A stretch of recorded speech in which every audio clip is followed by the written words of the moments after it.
Hey everyone, welcome back to yet another video in the journey of getting rich. आज की इस video में Bajaj finance के बारे में डिस्कस करने वाले हैं। बजाज फाइनेंस को सेलेक्ट करने के पीछे जो रीजंस है उसके क्वार्टरली रिजल्ट्स यहाँ पे हैं। आज से कुछ दिन पहले इसके क्वार्टरली रिजल्ट्स यहाँ पे आए थे, उन सारी चीज़ों को हम इस वीडियो के अंदर डिस्कस करने वाले हैं। जहाँ बाकी सारी कंपनीज इन्फ्लेशन की वजह से और यूक्रेन और रशिया के वॉर की वजह से यहाँ पे उनके प्रॉफिट मार्जिन्स में इम्पैक्ट देखने को मिल रहा है, उनकी महंगाई की वजह से उनके रेवेन्यू सेल्स पे इम्पैक्ट देखने को मिल रहा है। तो वहीं बजाज फाइनेंस ने अपने रिजल्ट्स में कुछ ऐसा करके दिखाया जो कि यहाँ पे एक अच्छे रिजल्ट्स यहाँ पे डिक्लेयर हुए हैं।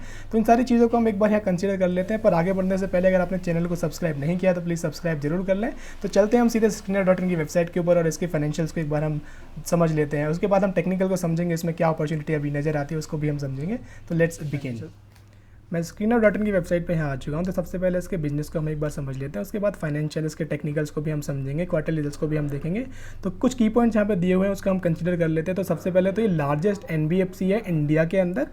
बजाज फाइनेंस जो है लार्जेस्ट एनबीएफसी है और इसके ये लोन प्रोवाइड करती है बाकी सारे बिजनेस, स्मॉल बिजनेस को, लार्ज बिजनेस को और कंज्यूमर्स को, ताकि आप लोग इलेक्ट्रॉनिक्स अप्लायंसेस खरीद सकें, बाकी चीज़ें खरीद सकें। तो देख लेते हैं किस किस सेगमेंट में लोग लोन प्रोवाइड करते हैं। तो सबसे पहले कंज्यूमर लैंडिंग के अंदर सबसे बड़ा इनका जो एयूएम आता है 36% कंज्यूमर लैंडिंग से आता है, जहाँ पे आप इलेक्ट्रॉनिक्स, फर्नीचर, डिजिटल प्रोडक्ट्स यहाँ खरीद सकते हैं। उसके बाद ये लोग होम लोन प्रोवाइड करते हैं, लोन अगेंस्ट प्रॉपर्टीज़ प्रोवाइड करते हैं, डेवलपर फाइनेंस के अंदर ये लोग हैं। तो उससे इनका 33% रेवेन्यू जनरेट एयूएम आता है। देन उसके बाद एसएमई लैंडिंग के अंदर जहाँ पे ये स्मॉल बिजनेस को लोन प्रोवाइड करते हैं, तो यहाँ से भी इनका जो नेट प्रॉफिट आता है, एयूएम आता है, यहाँ से भी आता है। देन रूरल लैंडिंग के अंदर ये लोग हैं, कंज्यूमर लैंडिंग, कमर्शियल लैंडिंग के अंदर ये लोग हैं। और सबसे बड़ी बात कि ये लार्जेस्ट फाइनेंशियर्स हैं बजाज ऑटो की, जो कि टू व्हीलर सेगमेंट में बहुत बड़ी कंपनी है। तो वहाँ पे भी ये कंपनी बजाज ऑटो को फाइनेंस करती है। पैन इंडिया इनकी प्रेजेंस है। और बात करें तो इनका जो एनपीए है, नॉन परफॉर्मिंग एसेट जो है, सारी एनबीएफसी का कंपेरिजन में सबसे लोवेस्ट इनका नेट एनपीए आता है। तो ये बताता है कि ये कितने सिक्योर्ड लोन से लोग प्रोवाइड करते हैं, कितनी कम प्रोविजनिंग इनकी होती है, कितने कम ये इनको लॉस देखने का सामना करना पड़ता है। इसीलिए इनके रिजल्ट्स हैं वो काफ़ी अमेजिंग है, रिजल्ट्स आते हैं। तो कैसे ये बिजनेस आगे ग्रो करने वाला है वो भी एक बार समझ लेते हैं। क्योंकि इंडिया के अंदर जो पर कैपिटा इनकम है, जो मिडिल क्लास फैमिली, जो लोअर क्लास फैमिली है, वो यहाँ पे ग्रो कर रही है, वो अपने स्टैंडर्ड ऑफ लिविंग को बढ़ाना चाहती हैं। तो ऐसी जो फैमिलीज़ हैं वो ईएमआई के बेसिस पर वो इलेक्ट्रॉनिक्स चीज़ें, गैजेट्स, व्हीकल्स ये लोग खरीद लेते हैं और उसको ईएमआई में कन्वर्ट करवा के ईयर ऑन ईयर और मंथ ऑन मंथ बेसिस को फिर वापस से पे करते रहते हैं, जिससे कि यहाँ पे जो ग्रोथ है एनबीएफसी कंपनीज़ की यहाँ देखने को मिल रही है। तो इसके रिजल्ट्स को भी एक बार हम देखेंगे कि और कितना यहाँ पे ग्रोथ आता है। उससे पहले हम इसके फाइनेंशियल्स को हम देख लेते हैं। तो स्टॉक पी की बात करें तो 50.7, जो कि हाईयर साइड पर नजर आता है in comparison to the industry भी। पर क्योंकि इसकी ग्रोथ इतनी अच्छी रही है कि ये 50 के स्टॉक भी यहाँ पे हाईयर साइड पर नज़र नहीं आता है। आरओसी की बात करें तो 10.3% का आरओसी यहाँ पे नज़र आता है, जो कि लोअर साइड पर नज़र आता है। बट क्योंकि एनबीएफसी कंपनी, तो एनबीएफसी के केस में जो आरओसी है थोड़ा लोअर साइड पे नज़र आता है। बट अगेन ये हेल्दी नज़र आता है in comparison to the other NBFC companies. ROE की यहाँ पे ज़्यादा मैटर करता है, 17.5% का आरओई यहाँ पे आता है। अब डेट टू इक्विटी यहाँ पे हाईयर साइड पे नजर आता है। अब जैसे कि मैंने कहा कि एनबीएफसी के केस में debt to equity as a कहो इन्वेंट्री काम करता है। जितने ज़्यादा इनके पास डेट होगी उतनी ज़्यादा वो आगे लैंड कर पाएंगे लोन्स के तौर पे, उसके ऊपर वो इंटरेस्ट कमा पाएंगे। तो इनका बिजनेस का पार्ट है, एज ए इन्वेंट्री ये काम करता है। प्रोमोटर होल्डिंग 55.9% है। आगे चलते हैं, इसके सबसे पहले क्वार्टरली रिजल्ट्स को यहाँ देख लेते हैं। तो हम इन्होंने लगातार ग्रो किया है कुछ क्वार्टर्स के अंदर, जहाँ पे कोरोना का इम्पैक्ट था, वहाँ पे उनके रेवेन्यू में, इनके नेट प्रॉफिट में थोड़ा सा डिप देखने को मिला था। बट अगेन इन्होंने यहाँ रिकवर करना शुरू किया है और पिछले 4-5 क्वार्टर में लगातार ये ऊपर की तरफ ही बढ़ती हुई नज़र आ रहा है। तो उसके बाद नेट प्रॉफिट की बात करें तो नेट प्रॉफिट भी इन्होंने लगातार यहाँ से कवर करके ऊपर से ऊपर ही चलता हुआ नजर आ रहा है। और पिछले जून क्वार्टर में जो करंट का इन्होंने रिजल्ट पोस्ट किए हैं, वहाँ पे हाईएस्ट साइड पे रेवेन्यू आता है, हाईएस्ट साइड पे इनका नेट प्रॉफिट आता है। और यहाँ पे जो नेट एनपीए है इनका लोअर साइड पे नजर आता है, जो कि पिछले 4-5 क्वार्टर में इन्होंने लगातार यहाँ पे कम करके हुए दिखाया, जो कि 1.46% हो गया था जून 2021 के अंदर, जिसके कारण इनका नेट प्रॉफिट के ऊपर इम्पैक्ट देखने को मिला था, जो काफ़ी लो साइड पे नजर आता था। बट रिकवर करके हाईयर साइड पे अब ये आ चुके हैं। अब क्योंकि हाईयर साइड पे नजर आ चुके हैं तो स्टॉक भी जो प्राइस है वो भी हाईयर साइड पे जाना शुरू कर देना चाहिए। वो एक बार हम देखेंगे टेक्निकल्स के अंदर। पर प्रॉफिट एंड लॉस स्टेटमेंट की बात करें तो इस कंपनी लगातार लगभग हर अपने 2-3 साल के अंदर अपनी कंपनी डबल हो जाती है। 2015 की बात करें तो 5,392 करोड़ का रेवेन्यू था, जो कि सिर्फ 2 साल के अंदर लगभग डबल हो गया। देन उसके बाद लगातार ये बढ़ता रहा, बढ़ते यहाँ पे 34,171 का लास्ट ट्रेलिंग 12 मंथ्स के अंदर यहाँ पे रेवेन्यू नज़र आता है। पर क्योंकि लास्ट जून क्वार्टर के अंदर, फर्स्ट जून क्वार्टर के अंदर ये फाइनेंशियल ईयर 2023 के अंदर 1280 करोड़ का यहाँ रेवेन्यू पोस्ट हुआ है। तो अगर इसी को भी हम कंसिडर करें तो उसके हिसाब से भी जो इनका नेक्स्ट फाइनेंशियल ईयर के अंदर जो नेट रेवेन्यू आता है वो लगभग 36,000 करोड़ का आता है। पर ये ग्रो करने वाला है तो 36,000 से ऊपर ही यहाँ पर रेवेन्यू मैं उम्मीद करता हूँ आएगा, अगर कोई बहुत बुरी वर्स कंडीशन यहाँ पे नहीं आती है, जो कि नज़र आ भी रहा है मार्केट के अंदर, इकोनॉमी के अंदर। नेट प्रॉफिट की बात करें तो यहाँ पे लास्ट क्वार्टर के अंदर जो नेट प्रॉफिट पोस्ट किया है उन्होंने 2596 करोड़ का नेट प्रॉफिट पोस्ट किया है। तो अगर इसी को मैं एग्रीगेट करूँ अगले 3 क्वार्टर्स के लिए तो यहाँ पे जो नेट प्रॉफिट निकल के आएगा वो 10,000 करोड़ से ऊपर का निकल के आएगा। सेल्स ग्रोथ की बात करें तो सेल्स ग्रोथ यहाँ पे 5 इयर्स के अंदर 26% की सेल्स ग्रोथ है, 3 इयर्स के अंदर 20% की। यहाँ पे थोड़ा सा डिप देखने को मिला जिसको रिकवर करता हुए ट्रेलिंग 12 मंथ्स के अंदर यहाँ पे नजर आ रहा है। यहाँ पे 28% का यहाँ पे सेल्स हुई है। प्रॉफिट की बात करें तो 5 इयर्स के अंदर अगेन 31%, 3 ईयर के अंदर यहाँ पे थोड़ा सा कम हुआ, जिसको रिकवर कर रहा है वो ट्रेलिंग 12 मंथ्स के अंदर 93% का यहाँ पे प्रॉफिट ग्रोथ यहाँ देखने को मिली है। स्टॉक प्राइस 553% बढ़ा है 10 ईयर्स के अंदर। 10 ईयर्स में लगातार 53% से ग्रो करना मतलब हर 2 साल में ये इसका स्टॉक प्राइस डबल हो जाता है, आपके पैसे को डबल करके दे देता है, जो कि बहुत अमेजिंग यहाँ पे जर्नी है। 5 इयर्स में 33%, 3 इयर्स में 30%, अगर 30 और 33% को भी हम कंसिडर करें तो यहाँ पे थोड़ा गिरावट यहाँ देखने को मिली लास्ट 1 ईयर के अंदर। तो ये बताता है कि स्टॉक प्राइस में अभी यहाँ पे बहुत अपॉर्चुनिटी बाकी है।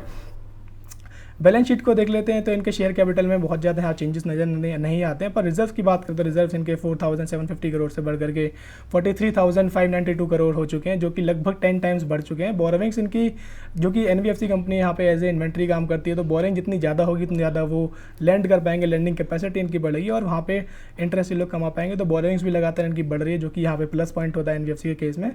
और फिक्स्ड एसेट्स इनके यहाँ पे लगातार बढ़ते हुए नजर आ रहे हैं। उसके बाद कैपिटल वर्क इन प्रोग्रेस ज़्यादा कुछ यहाँ पे है नहीं देखने के लिए। उसके बाद शेयर होल्डिंग पैटर्न की अगर बात करें तो शेयर होल्डिंग पैटर्न में 55.86% की हिस्सेदारी प्रोमोटर्स के पास है, पब्लिक के पास 11.84% की यहाँ पे हिस्सेदारी है, किसी और के पास यहाँ पे हिस्सेदारी मुझे नज़र नहीं आती है अभी। उसके बाद हम देख लेते हैं इसके रिजल्ट्स को, एक बार हम देख लेते हैं क्वार्टर रिजल्ट्स में यहाँ पे कुछ की पॉइंट्स। तो इसकी मैं जो इन्वेस्टर प्रेजेंटेशन है उसको मैं यहाँ एक बार देख लेता हूँ। तो सबसे पहले तो कोर AUM जो है बजाज फाइनेंस का वो ईयर ऑन ईयर 31% से ग्रो किया है, जो कि अगेन बहुत अमेजिंग यहाँ पे रिजल्ट डिक्लेयर हुए हैं। ओपेक्स की बात करें तो ओपेक्स टू NII जो रेशियो की बात करें तो वो भी 30.6% से यहाँ बढ़ते हुए नजर आए। प्रॉफिट आफ्टर टैक्स की बात करें तो वो 159% से बढ़ा, जो कि बहुत ज़्यादा नज़र आता है। पर जैसे कि मैंने आपको बताया कि यहाँ पे मैं वापस आपको जा करके दिखा देता हूँ कि जून 2020 के अंदर जो इनके NPA थे, नेट NPA था, वो 1.46% हो गया था, जो कि डबल हो गया था 0.75% से, और यहाँ से बात करें तो बहुत ऊपर जा चुका था, जिसका इम्पैक्ट देखने को मिला इनके नेट प्रॉफिट के ऊपर। इनका नेट प्रॉफिट काफ़ी नीचे आया था, पर उसके कारण वापस से इन्होंने यहाँ चीज़ें रिवाइव हुई हैं। तो इसलिए जो ये प्रॉफिट आफ्टर टैक्स देखने को मिल रहा है वो काफ़ी ज़्यादा हाई साइड पर देखने को मिल रहा है। पर अगर इसको कंपेयर करेंगे पिछले क्वार्टर से तो ऐसा सच बहुत ज़्यादा मेजर चेंज नज़र नहीं आता। पर still it is a good, क्योंकि यहाँ पे इन्फ्लेशन, महंगाई की बहुत ज़्यादा बात हो रही है। बात हो रही थी कि रेपो रेट बढ़ाए गए थे, तो उसके बावजूद इनका नेट प्रॉफिट पिछले क्वार्टर से भी बढ़ के आया और पिछले लास्ट क्वार्टर के जून से तो बढ़ के आना ही ऑब्वियसली तय ही था, क्योंकि NPA इनके बहुत ज़्यादा थे पिछले जून 2021 के क्वार्टर में। तो आगे और बात करते हैं ROE की बात करें तो 17.43% यहाँ पे फाइनेंशियल ईयर 2022 के अंदर था, जो कि अब बढ़ करके 23.7% हो गया है। अगेन यहाँ पे पॉजिटिव पॉइंट नज़र आता है। NPA की मैं जो बात कर रहा हूँ यहाँ पे 1.46% से घटकर 0.51% रह गया है ईयर ऑन ईयर बेसिस पे। कुछ इंडिकेटर्स यहाँ पे इन्होंने दिए हैं, उसकी भी हम बात कर लेते हैं। तो सबसे पहले इनका कोर AUM जो 31% से बढ़ा है, जो कि बहुत यहाँ पे ग्रोथ दिखाता है इस कंपनी की। देन 7.42 मिलियन इन्होंने न्यू लोन्स दिए हैं, जो कि 4.63 लोन्स दिए थे लास्ट ईयर के अंदर, उसके कंपैरिजन में 7.42 यहाँ पे लोन्स इन्होंने दिए हैं। और बिजनेस टू बिजनेस डिसबर्समेंट्स की बात करें, जो लोन्स इन्होंने दिए हैं वो 83% से यहाँ ग्रो हुए हैं। देन उसके बाद इन्होंने 2 व्हीलर फाइनेंसिंग बिजनेस भी लॉन्च किया है 6 जुलाई 2022 को। Q1 के अंदर उन्होंने 2.73 मिलियन न्यू कस्टमर्स ऐड किए हैं, और ऐसे अगर ये कस्टमर ऐड करते रहेंगे तो इस साल के अंदर लगभग 10 मिलियन कस्टमर्स ये लोग ऐड करने वाले हैं, जो कि इनकी ग्रोथ स्टोरी में यहाँ आगे काम आने वाले हैं। नेट प्रॉफिट, नेट सेल्स, सारी चीज़ें इनकी पॉजिटिव में रहने वाली हैं। उसके बाद इन्होंने 82 न्यू लोकेशंस पर सर्व करना शुरू किया है, जो कि यहाँ पे अपनी एक्सपेंशन को दिखाते हैं कि कंपनी एक्सपेंड कर रही है। और कुछ यहाँ पे इंडिकेटर्स को और भी हम देख लेते हैं। ऑपरेटिंग एक्सपेंडिचर टू NRI की बात करें तो 35.9% से यहाँ ग्रो हुआ है। नेट NPA की बात करें तो 1.25% से घट करके 0.51% यहाँ रह गया है। उसके बाद बजाज हाउसिंग फाइनेंस लिमिटेड, जो कि इसकी एक चाइल्ड कंपनी है, उसके AUM की बात करें तो 40% से यहाँ ग्रो हुआ है। लोन्स Q1 के अंदर इस बजाज हाउसिंग फाइनेंस के अंदर उन्होंने 127% से लोन अप्रूवल ज़्यादा हुए हैं 127% से। उसमें डिसबर्समेंट जो टोटल हुए हैं वो 118% से बढ़े हैं, जो कि दिखाता है कि इसकी चाइल्ड कंपनीज भी ग्रो करेंगी। जब चाइल्ड कंपनी ग्रो करेंगी तो ऑटोमेटिकली पेरेंट कंपनी का ग्रो होना तो तय है ही। तो यहाँ पे एनपीए की बात करें तो अगेन यहाँ भी इनका जो एनपीए है 0.27% पे स्टैंड करता था, जो कि घट करके 0.11% रह गया है सिर्फ। तो ये काफ़ी चीज़ें यहाँ पे बेहतर नज़र आती हैं इसके बिजनेस के अंदर, इसके चाइल्ड कंपनीज़ के अंदर। तो चलिए इसके एक बार हम टेक्निकल्स को भी समझ लेते हैं। टेक्निकल्स पे हमें यहाँ पे क्या नज़र आता है, क्या चीज़ें, क्या अपॉर्चुनिटी यहाँ नज़र आती है, तो वो भी एक बार हम देख लेते हैं। तो जिस दिन इसके रिजल्ट डिक्लेयर हुए थे, रिजल्ट्स के डिक्लेयर होने वाले दिन ही इसका जो स्टॉक प्राइस था वो 10.63% से ऊपर था। उसके बाद एक और सेशन यहाँ ट्रेड हुआ जहाँ पे लगभग ये 1% ऊपर था, लगभग 1.87% ऊपर था। तो इसकी वीडियो हम एक बार रिकॉर्ड कर भी चुके हैं, जहाँ पे हमने लाइव इन्वेस्टमेंट वाली वीडियो रिकॉर्ड करी थी 14 जून को। तो 14 जून को क्या डेट थी एक बार हम कंसिडर कर लेते। तो 14 जून को यहाँ ये स्टॉक प्राइस यहाँ पे था, यहाँ हमने अपनी वीडियो रिकॉर्ड करी थी, जहाँ पे हमने इन्वेस्टमेंट करके दिखाया था। और उससे अब तक कंसिडर किया जाए तो यहाँ पे लगभग 34% ये ऑलरेडी यहाँ ऊपर आ चुका है। तो अभी क्या ये इसमें ऑलरेडी और स्कोप यहाँ बाकी है? तो मेरा मानना ये है कि यस, इसमें अभी और भी इसको बाकी है, क्योंकि हाईएस्ट एवर इनके रिजल्ट्स हैं, हाईएस्ट एवर इनका रिवेन्यू है, हाईएस्ट एवर सेल्स है, सारी चीज़ें हाईएस्ट एवर है। तो एक चीज़ और मैं आपको यहाँ वापस से इसके फाइनेंशियल्स के ऊपर लेके चलता हूँ, वहाँ पे दिखाता हूँ। तो नीचे आते हुए और देख लेते हैं कहाँ पे, यहाँ यस।